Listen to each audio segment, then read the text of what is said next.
excited to introduce our first webinar on the fundamentals of annular microreactor technology. And before we begin, I'd like to introduce you to Accelerated Materials and our latest initiative, AM Academy, which is a knowledge hub that's designed to support innovation in materials science. Now, it's just to note that this is our first webinar on Zoom, so hopefully we don't have any technical issues. So hi everyone, my name is Zara and I'm one of your hosts for today. I'm also a co-founder and the Director of Marketing at Accelerated Materials. I'm currently leading AM Academy, which I'll introduce a little bit later, as well as the overall marketing strategy for Accelerated Materials.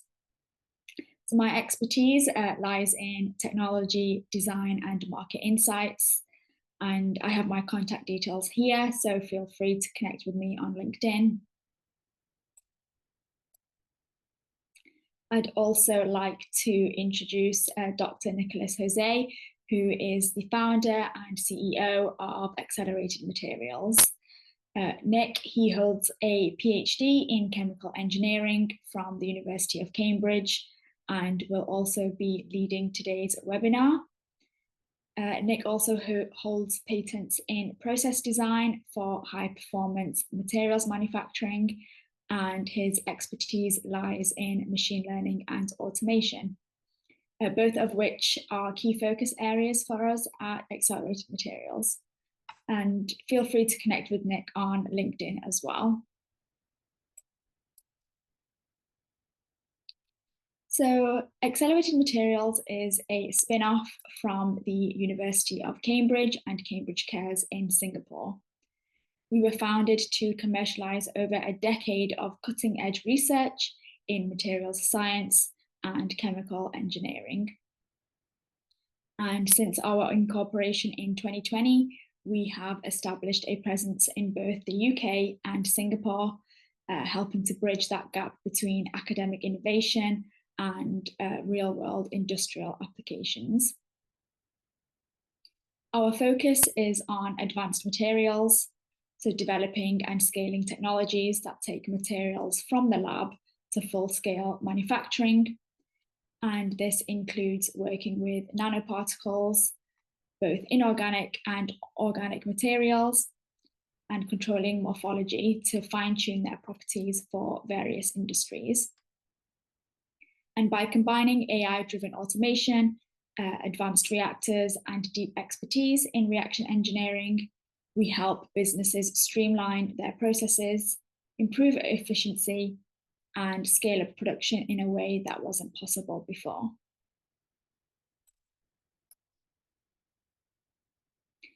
At Accelerated Materials, our expertise in nanomaterials and process engineering has led to the development of a portfolio of cutting-edge products that are designed to streamline materials discovery, process optimization, and large-scale manufacturing.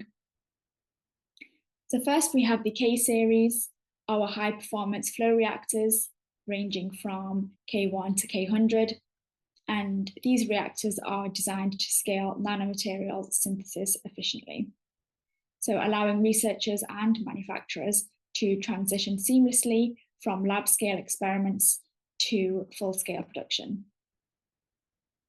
They provide precision, efficiency, and reproducibility, making them a powerful tool for industries that require high-quality materials at scale.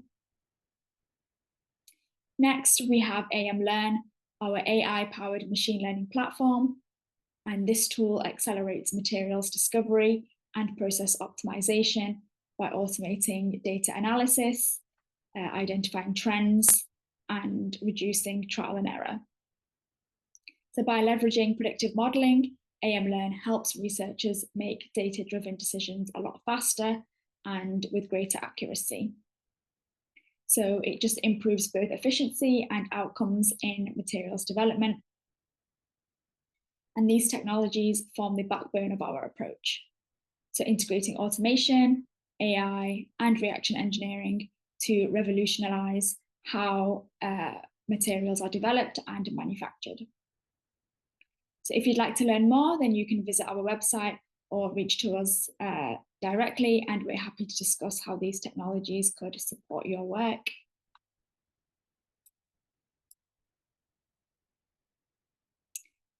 So at Accelerated Materials, we're not just developing cutting-edge technology, we're also committed to sharing knowledge and empowering researchers, engineers, and manufacturers with the tools they need to drive innovation forward.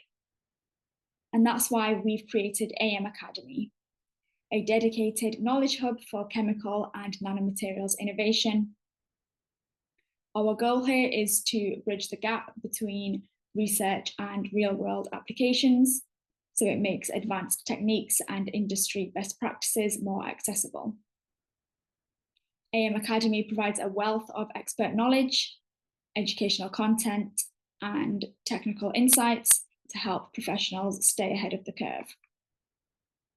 So through AM Academy, you'll find articles, white papers, and webinars like this, and case studies covering everything from materials discovery to large-scale manufacturing. So whether you're looking to deepen your expertise or apply the latest advancements in your work, AM Academy is designed to support you at every stage. Now let's take a closer look at what you can find inside AM Academy. We've structured AM Academy around key topics that are critical to advancing chemical and nanomaterials research, providing deep insights into both fundamental science and practical applications. So first we have nanomaterials, and here we explore the science behind nanoparticles, covering everything from synthesis techniques to how they're used in industries like drug delivery and electronics. So if you want to understand how to design, control, and apply nanomaterials effectively, then this section is for you. We have reaction engineering, where we focus on how to scale up laboratory synthesis to industrial production. So we cover essential topics like mixing, fluid dynamics, and chemical kinetics, helping researchers and engineers translate small-scale experiments into high-efficiency manufacturing processes. Another key focus is self-driving labs, a revolutionary approach where robotics and artificial intelligence work together to automate experiments, optimize reactions, and accelerate discovery. So we provide in-depth insights and tutorials, and we help researchers harness AI to make smarter, faster decisions in the lab. And we're not stopping there. So we have a coming soon section here, and we'll be expanding AM Academy with a dedicated section on manufacturing. So we'll dive into large-scale production techniques and real-world implementation. AM Academy is designed to provide actionable knowledge that helps you stay ahead in this rapidly evolving field. So you can explore all these topics on our website and check back for new content as we continue to expand.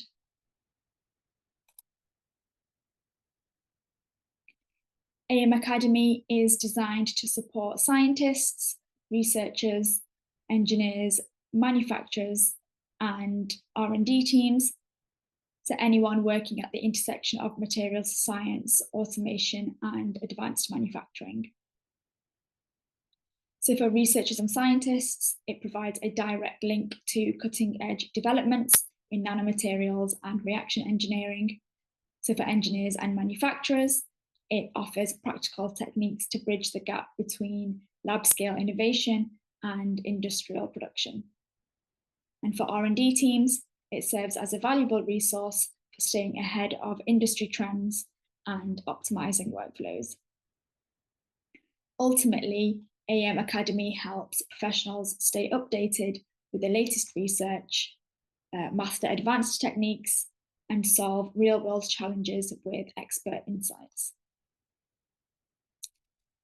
So whether you're looking to improve efficiency, scale up production, or harness AI-driven automation, AM Academy gives you the knowledge to make informed decisions. And as Benjamin Franklin famously said, an investment in knowledge pays the best interest. And Nelson Mandela also reminded us that education is the most powerful weapon which you can use to change the world.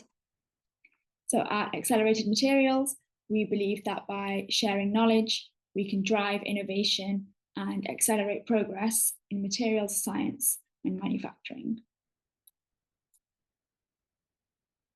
So before we dive into today's exciting topic, I want to share how you can access AM Academy, where you'll find a wealth of resources to deepen your understanding of materials science and related fields. So to get started, you can visit our website at acceleratedmaterials.co/AM Academy, or for quick access, you can scan the QR code on your screen, where you'll find articles, research papers, webinars, and much more. And once you're there, you can dive into those articles and papers. You can watch on-demand webinars and even join our live sessions like today to interact with experts in real time. Plus, we encourage you to participate in discussions, ask questions, be curious, and engage with our growing community. And don't forget to follow us on LinkedIn at Accelerated Materials to stay updated on the latest releases and upcoming events. So I encourage you all to explore AM Academy today, and we can now get started with today's topic. So over to you, Nick. All right, thanks very much, Zara, for that excellent introduction of AM Academy. And I think we're all very eager to get started and share with you all the knowledge that our experts have to share here. So what I'll do is just share my screen, and hopefully you can all see that. Zara, is that good? I don't see it on my side. Maybe I'll stop sharing.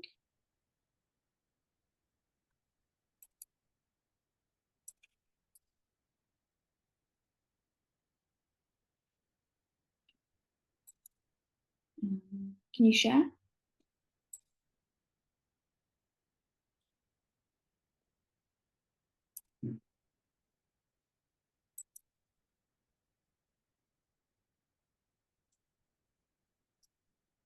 Yeah, perfect. I can see that now. Okay, great.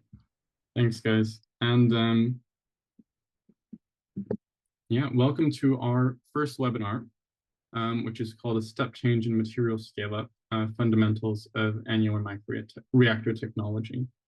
And really what today we're going to do is dive deep into the actual physics of what happens in our reactor technology. I think you all know that nanomaterials are very important. They drive billion-dollar industries, whether that's in electronics, whether it's in pharmaceuticals, cosmetics, performance additives, virtually everywhere.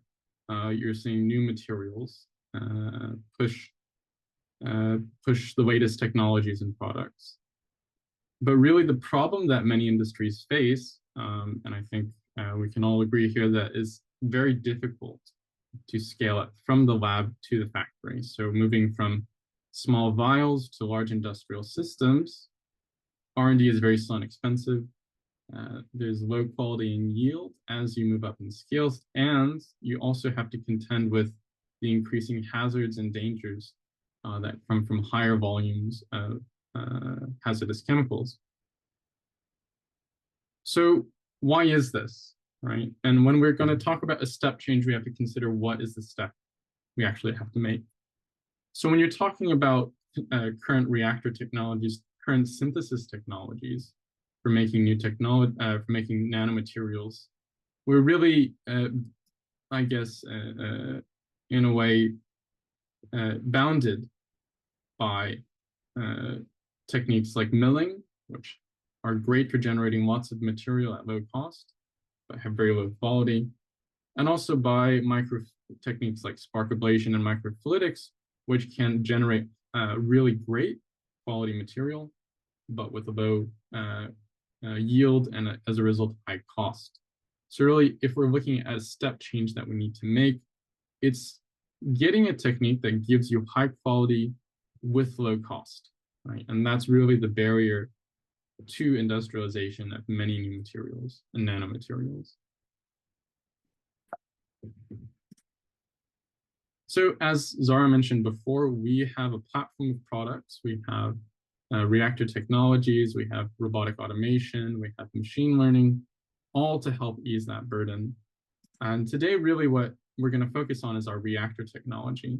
And how can we achieve these impacts? How can we achieve less experiments, higher efficiencies, and as a result, lower costs? So really the aims of this webinar is to provide a physical understanding of what annular microreactor technology does and how it provides those benefits in a very technical sense. So I've tried to distill down some very, let's say, advanced engineering topics into some simple terms that I hope you can take away, and ultimately provide a basis for the application of these reactors in nanomaterial synthesis. But I would also like to say this knowledge that you'll gain will actually be important whether you're applying annular microreactor technology or any other reactor technology for your process. So ultimately, you can take this knowledge and apply it. Whether you want to use the reactor, whether you don't want to use it, it will still help you. So some topics that we're going to cover here include fluid dynamics, in particular, how mixing and shear are important. We're going to talk about particle formation, and we're going to talk about reaction engineering, right? So sort of these three core areas, and actually it's a lot of areas. These could all be one university course in themselves. So we'll just have a few core concepts from these at the moment. Now, first, I'd like to introduce to you the annular microreactor. What the annular microreactor is a coaxial reactor. You flow through two tubes in a coaxial configuration, reagents, and in the centermost tube, you flow air. Essentially, what happens is that you create an annulus, or a core of air with your liquids reacting at the sides. And we'll just let the animation play again. So once again, that's a coaxial tube system. Through the first tube, you have air.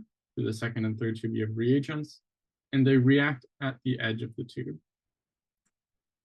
You can see a more static view here, where these black lines represent a capillary tube, and this is really a cross-section where you have air flowing through the center, forcing the liquids to react at the edge of the tube.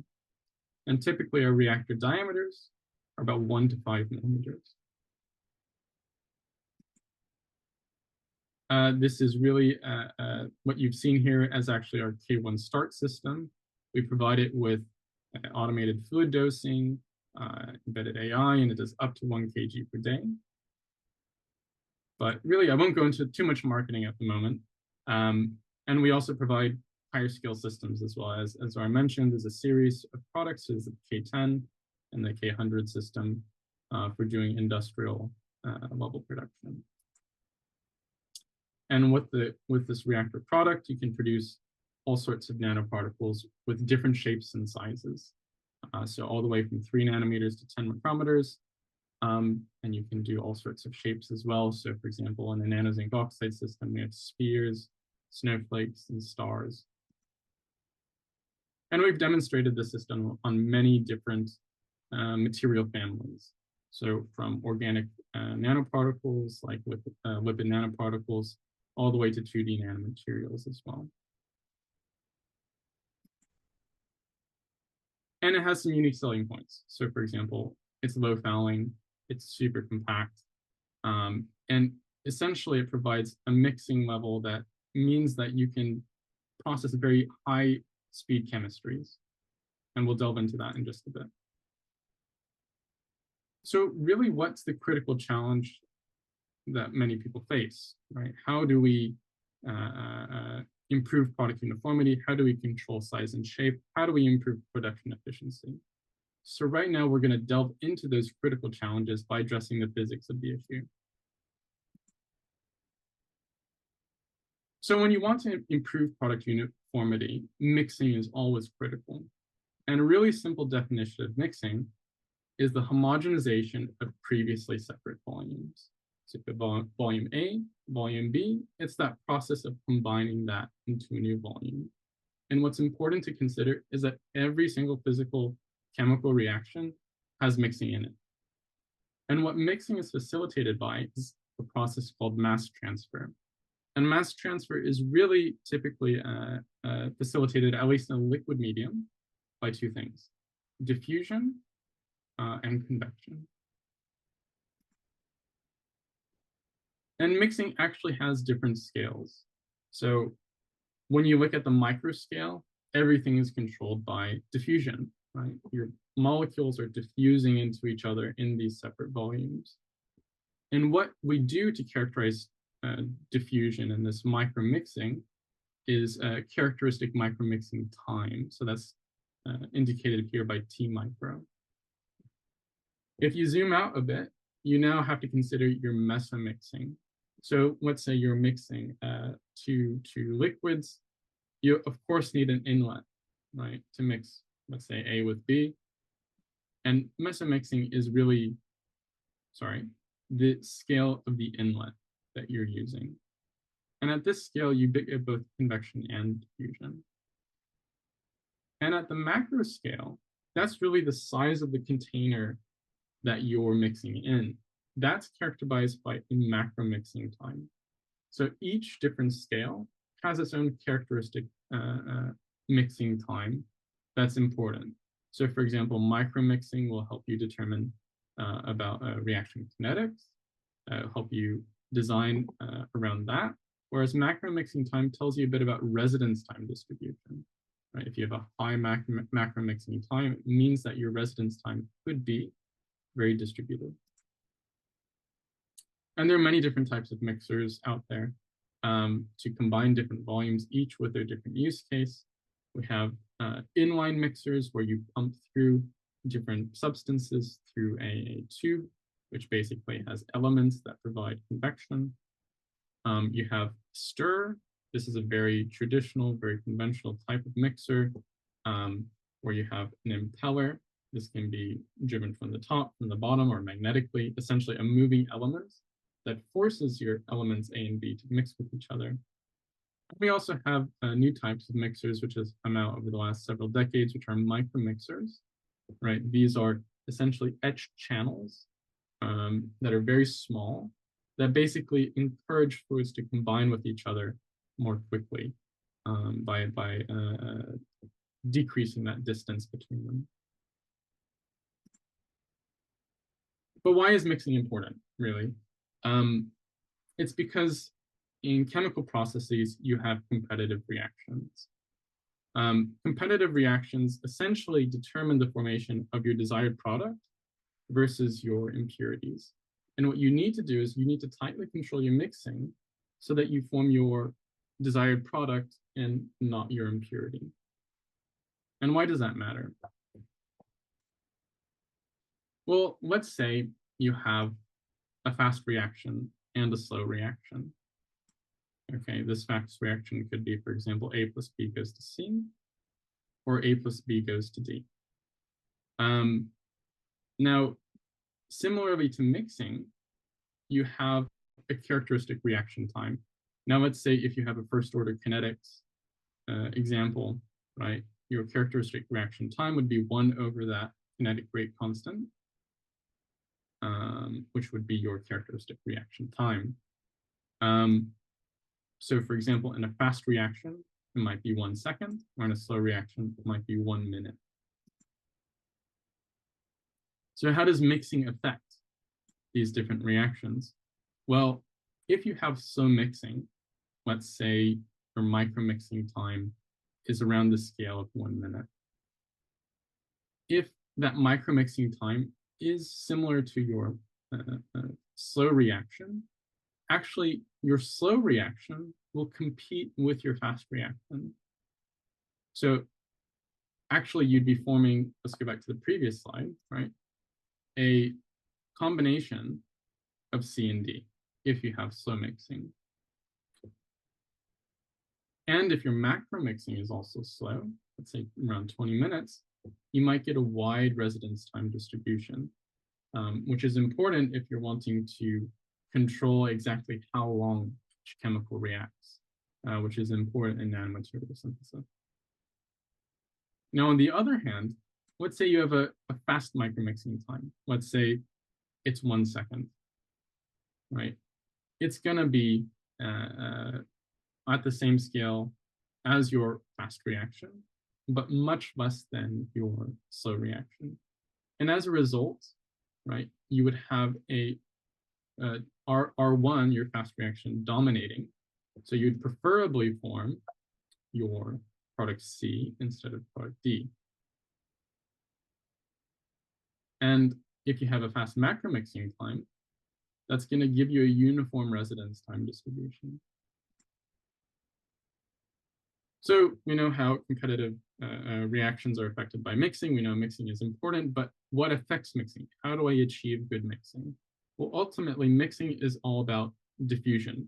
It's about increasing the area, reducing the diffusion distance, ultimately to reduce the mixing time. And here's a really simple schematic on the right here.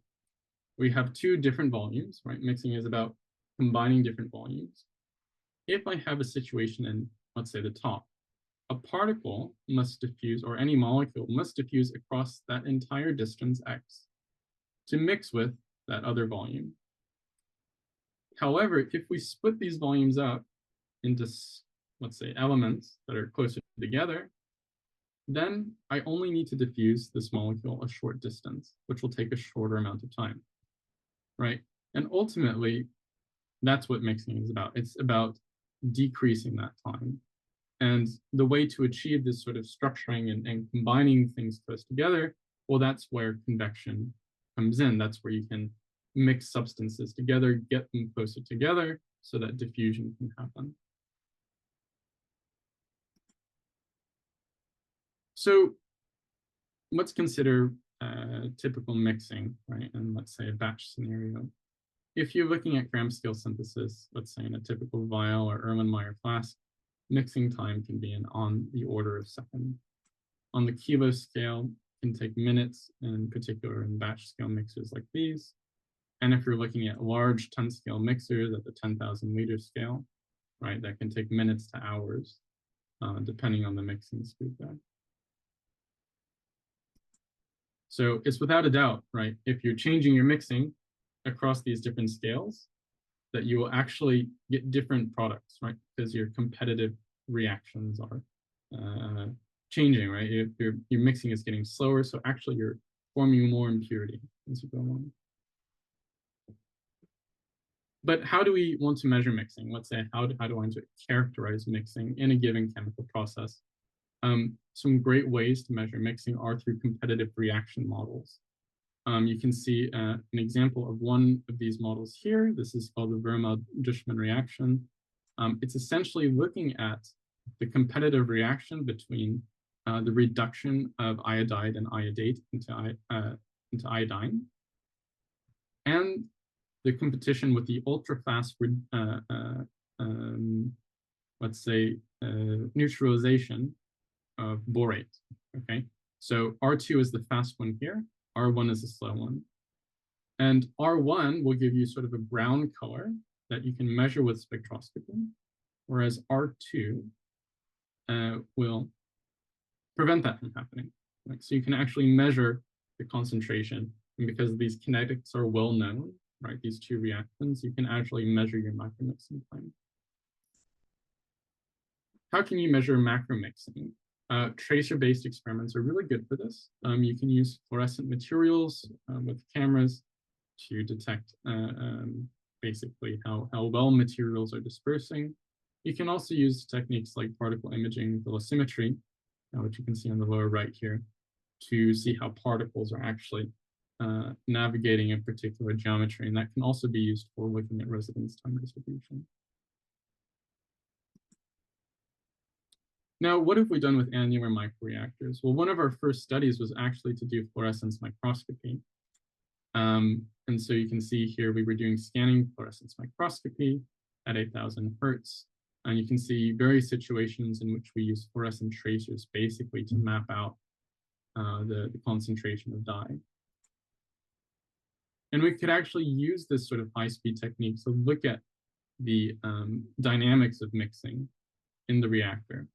So you can see basically when you have a tracer in this stream and a blank in this stream, you can see vortexes being formed within the reactor. So these are vortices, that are around the range of 100 micrometers, right? So it starts at 10 micrometer, 100 micrometer. And actually you can see these very fine lamellar spacing between the tracer and the blank, which indicates that it's a very fast vortex engulfment mixing mechanism. Right, so this basically provides you with a mechanism and measurement of how fast mixing is occurring.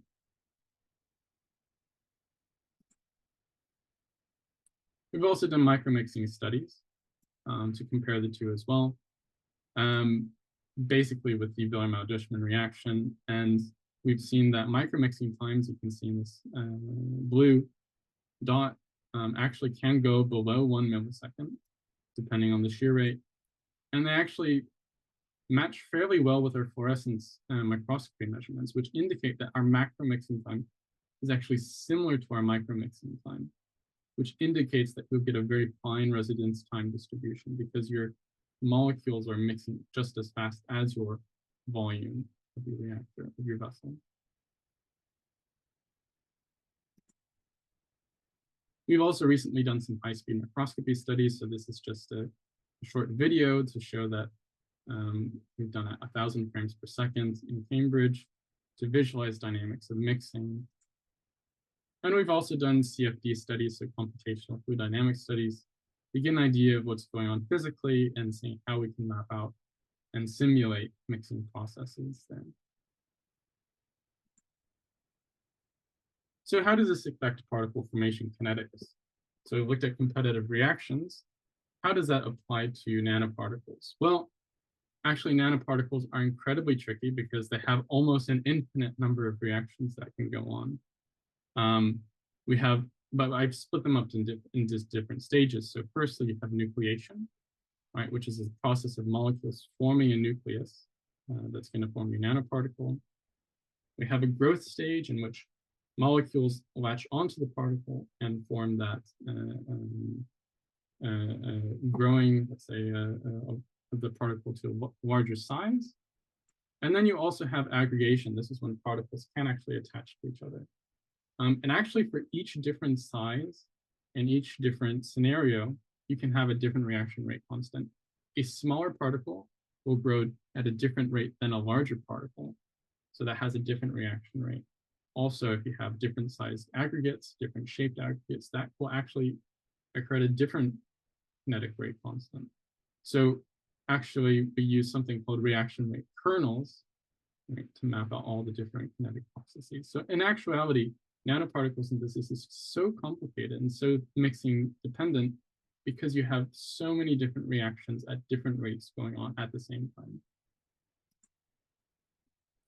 So what are the effects of mixing? If you have slow mixing, nucleation, growth, and aggregation, they all compete with each other. They happen simultaneously, and you form a wide variety of particles.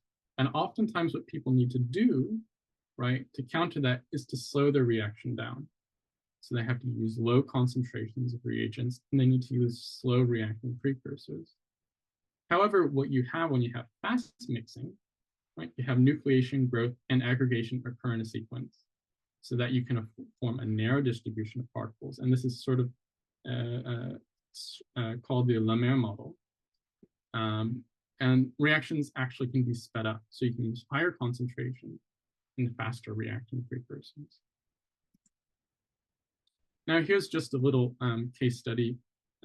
If we're looking at, let's say, for example, two-dimensional meta-organic frameworks, this is a material system well studied. On the left, we have a batch mixing technique where they stirred in an Erlenmeyer flask. You can see at room temperature, a variety of sizes, shapes of squares. You can get things all the way from 1 micron to 10 microns. So it can be very dispersed. Whereas in the annular microreactor, what we do is we've done the same synthesis, right? And we've gotten a very tight distribution of small nanoparticles, so all the way down to 32 nanometers plus or minus 3 nanometers, which is sort of unprecedented in this material system. Right, so now let's consider, now I realize we're running a bit low on time, so I'll speed up to allow time for Q&A. How do we control size and shape? So microstructure in general is governed by many different factors, all the way from concentration to temperature and pressure, but most importantly, I think, is hydrodynamic forces with the shear, and which is sometimes unappreciated in terms of nanoparticle engineering. But what is shear force? Shear force essentially is a force that's applied parallel to a surface. And when you can think about it, it's that sort of rubbing motion, right? And in a fluid, that translates to a velocity gradient. So at the top of your volume, you're moving faster, at the bottom, you're moving slower, and that creates a velocity gradient. How does shear and when does shear influence particles?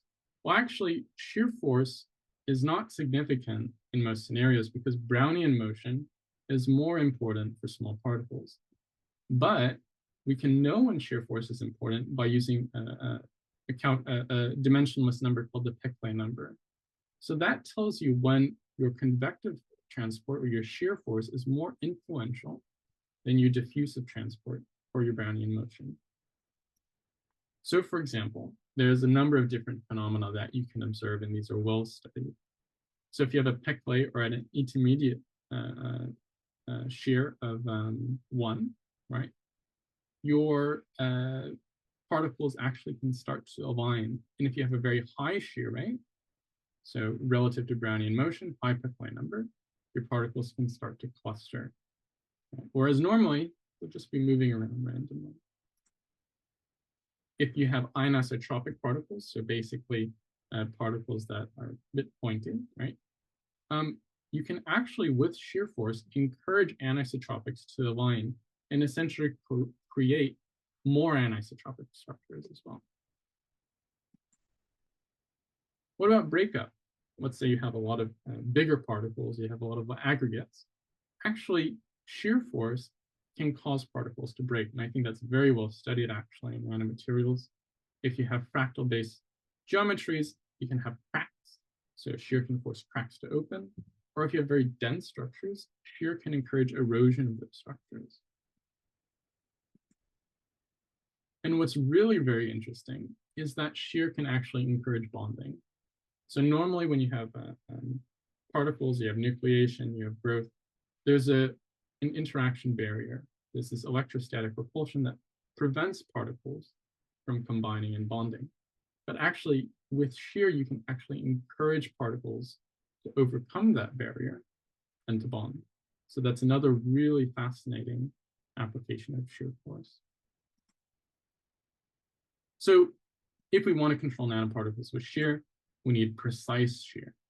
And not only that, we need high shear. So for example, for a 10 nanometer particle, you need a shear rate about 20,000 reciprocal seconds. So in contrast to a normal hand mixer, that's about 100 reciprocal seconds. In a pipe flow, you're not going to get very good shear rate distribution. So in a pipe flow, you actually have a point of 0 shear at the center of a pipe, and at the sides of the wall, you have higher shear. So this is a typical configuration for a flow reactor, but it results in a very poor shear rate distribution. Likewise, you have turbulent and convective flows. You can get much higher shear rates, but simultaneously, those will be non-uniform, and actually they'll be difficult to control. Your shear rate will be different at the impeller than it is at the surface, than it is at the sides of the wall. There are other types of stir geometries that allow better control over shear. For example, this is the Couette cell, which people actually use in viscometry, right, to get good shear control. But this is really better for low shear rates. You're not going to get good shear control at a rate of 20,000 reciprocal seconds. And that's because you can actually generate vorticity, right, at these elevated rotational rates. So what we've done is we've looked at two-phase flow paradigms, right? You can get If you have liquid and gas, you can get both. You can get stratified flow, you can get slug flow, bubble flow, and then annular flow. And annular flow forms when you have high surface tension and a high gas flow rate. So that's what forces your liquid film to the side of the wall. And what's really fascinating about annular flow is you actually get a relatively uniform shear rate distribution, right? And that's because, number one, you have no 0 point, right? In pipe flow, you have 0 point shear, whereas because you have air constantly moving across the liquid surface, you generate a relatively constant shear profile. And what's also really good about annular flow is that you control the shear force by the flow rate alone. You don't have an external steer to use. And you can actually calculate it. So we use a combination of empirical models, and we can also use computational fluid dynamics to calculate our shear rates. So here's a case study that we did early on. This is publicly available. We formed layered double hydroxides in different shear rates. And what was really fascinating is that we were able to change the morphology and the crystallinity of layered double hydroxides just by modulating shear rates. Okay, and it was also really interesting that it was non-monotonic. In essence, you got a peak crystallinity with a particular shear rate, and then it would go down. And why was this? Well, essentially, we did a number of TM studies to actually observe, right, this aggregation and crystallization process happening. And we could see that shear is actually causing particles to aggregate more quickly in an oriented fashion. So we were able to map out why this is happening in terms of nucleation, growth, and aggregation. And we calculated, for example, that the growth time was at a 14.9 milliseconds. So we needed, right, 1 millisecond mixing time to get good mixing. And we needed to have a shear rate that directed the growth of that mixing. So the third challenge, and I realized that it's probably time for Q&A, is production efficiency. How do we improve production efficiency with the annular microreactor? And production efficiency really relates to several different factors. We can look at energetic efficiency, we can look at space-time yield, and ultimately we want to look at cost efficiency, right?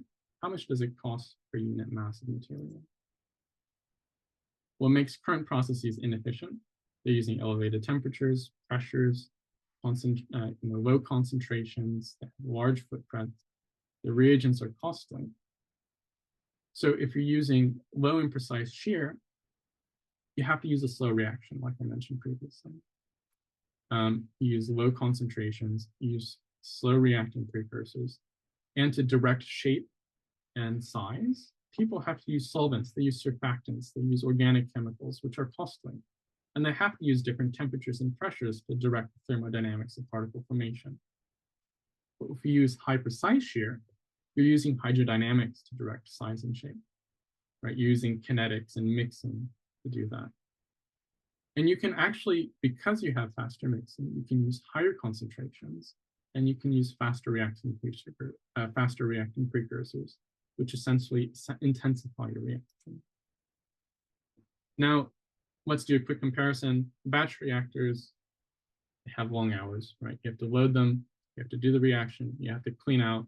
It takes a while to do. And your process volume is greater than your production volume, right? Because if you need 10,000 liters of substance, you'll need a facility greater than 10,000 liters. Whereas in annular flow, startup is about 5 minutes with our K1. You do reaction for as long as you want, and then you clean out. It takes about 5 minutes. You can do this with ambient conditions with shear control. And your process volume is actually less than your production volume. If we compare microfluidics to annular flow, which I haven't discussed too much here, but essentially microfluidics' main stopping points is that they're prone to clogging. And annular flow, as you've seen, high shear can break up aggregates and agglomerates. It reduces clog formation through shear. Now here's a quick graph, just how we did a step change, let's say, for nanozinc oxide synthesis. So you can see the space-time yield of different techniques for nanozinc oxide synthesis, all the way from hydrothermal synthesis to batch synthesis. And we showed that actually our space-time yield or process efficiency is up to 100 times greater than those other techniques. And we've also done a lot of techno-economic analysis, comparing costs of different reactors versus costs of different operations. And we've seen, yes, it can reduce the cost and time to break even significantly. So really, in conclusion, we need better processes for making nanomaterials. We need to navigate that graph of speed, cost, and quality. Mixing plays a very important role for any chemical reaction. And shear force is somewhat ignored and neglected, but very powerful means to manipulate structure. And by intensifying reactions, we can actually increase our cost efficiency. So ultimately, yeah, there's some suggested literature here that we'll show online as well. And you can also check out AM Academy. Ultimately, this is not only my work, right? It's the work of many others on our team. So I'd like to thank everyone at AM, also at University of Cambridge, that helped out with all these publications.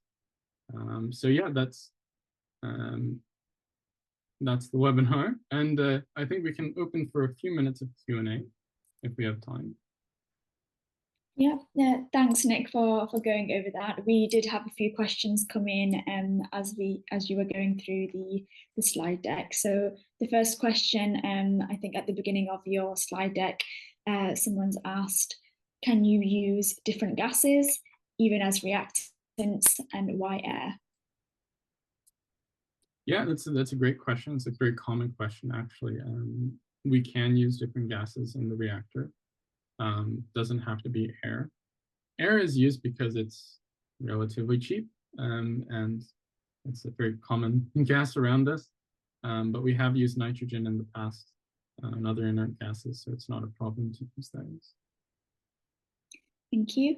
The next question we had in is, can you explain more how the regime allows for greater control of morphology and tunability? Yeah, it's another great question. Essentially, I guess the regime that you're referring to is about the annular flow regime. So I believe that previously in the slide deck, we showed that the annular flow provides precise shear rate distribution. And through having a precise shear rate distribution, you can actually tune these different phenomena, let's say alignment of particles, say aggregation of particles. So you can actually tune these different phenomena so that you can get higher aspect ratio structures or lower aspect ratio structures. And to tune those, you just simply adjust the shear rate. Perfect, thank you. And can you also confirm the diffusion model you apply? Maybe I think the attendant, maybe they can clarify the question. By the diffusion model I apply, maybe they can clarify in what particular application, if they're referring to CFD or they're referring to our empirical model. They've just mentioned that the question had been answered, I think later on in your slide deck, so we can move on from that one. What are your assumptions and conditions for the aqueous reactants? So I guess aqueous reactants, we've dealt with many different types of aqueous systems. So we've dealt with reagents that are organic. Right? We've dealt with reagents that are inorganic.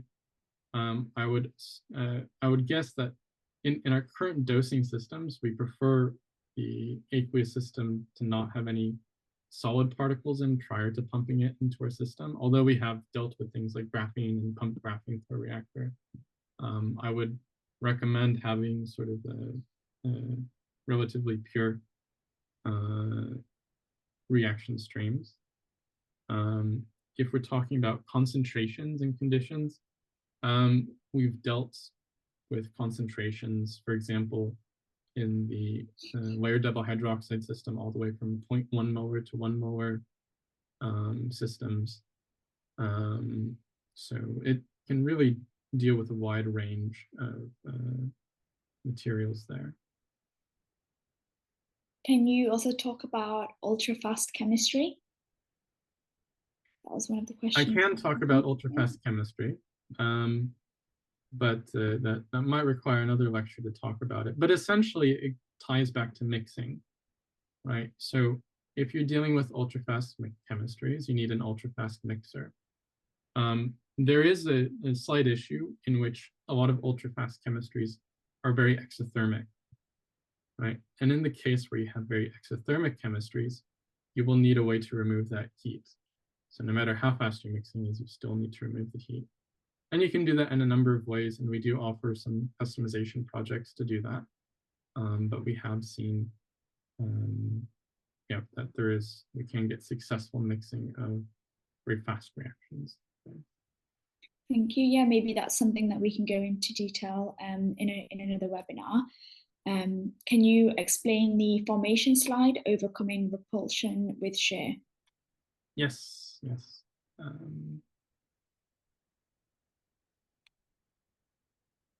Right. Maybe to refer to that slide, just share it again.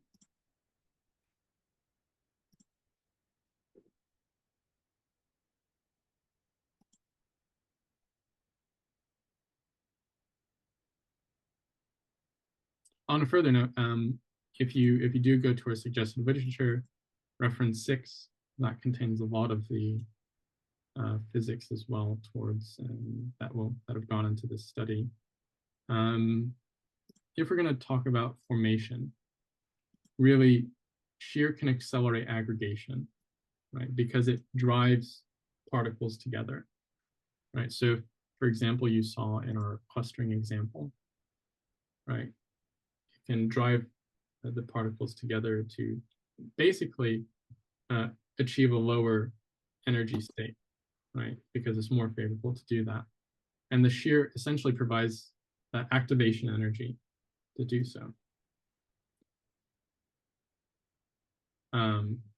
But actually, what I haven't discussed here is that it can actually drive repulsion, right? Because if you have breakup, so if you stress a structure too much, actually it can act in two ways. It can either drive you together or it can separate you apart, right? If you're talking about particles. So there are two different mechanisms there, which is why you get this non-monotonic effect where shear can enhance crystallinity or can reduce crystallinity, depending on the value.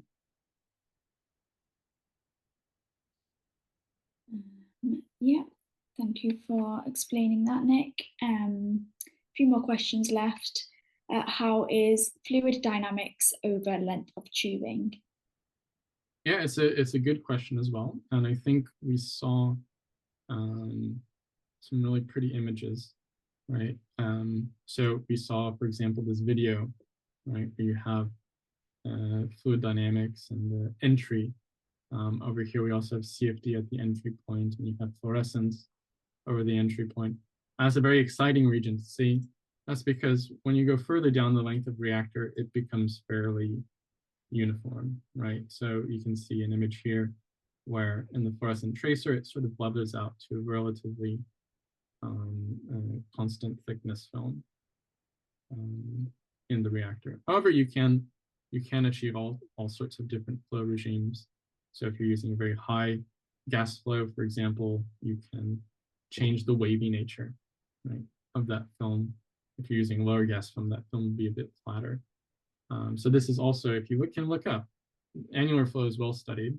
There's annular flow regimes called churn, wavy, smooth. These are all different sorts of annular flow profiles that have been well studied. Final question we have is, can the gas used for providing shear be also used for performing gas-liquid reactions? And do we have any case studies where it has been tried out? Yeah, it can be used to do reactions between gas and liquid. We don't have any, we have done case studies, or we have done studies with customers, but we can't publish those. But if you're happy to talk more about it with us, we'd be more than happy to explore your system. Essentially, yeah, like I said, if you're dealing with ultra-fast chemistries, then you will also need to consider aspects like heat removal. You will also need to look at the reactor geometry as well, right? Because a lot of this system was made for nanoparticles, and we can do things like adjust diameters of tubes to allow for better gas-liquid mixing. Yep, that was our final question for today. Does anybody have any other questions? I think we are running out of time a little bit. But if you do have any other questions, please do feel free to reach out. So thank you so much, Nick, for going through that deck. That was great. So if anybody wants to recap on anything that we've talked about, we will be uploading this webinar to our website. So please, you can go through AM Academy in your own time as well. And please follow us on LinkedIn to keep up to date with any releases. And thank you so much all for attending.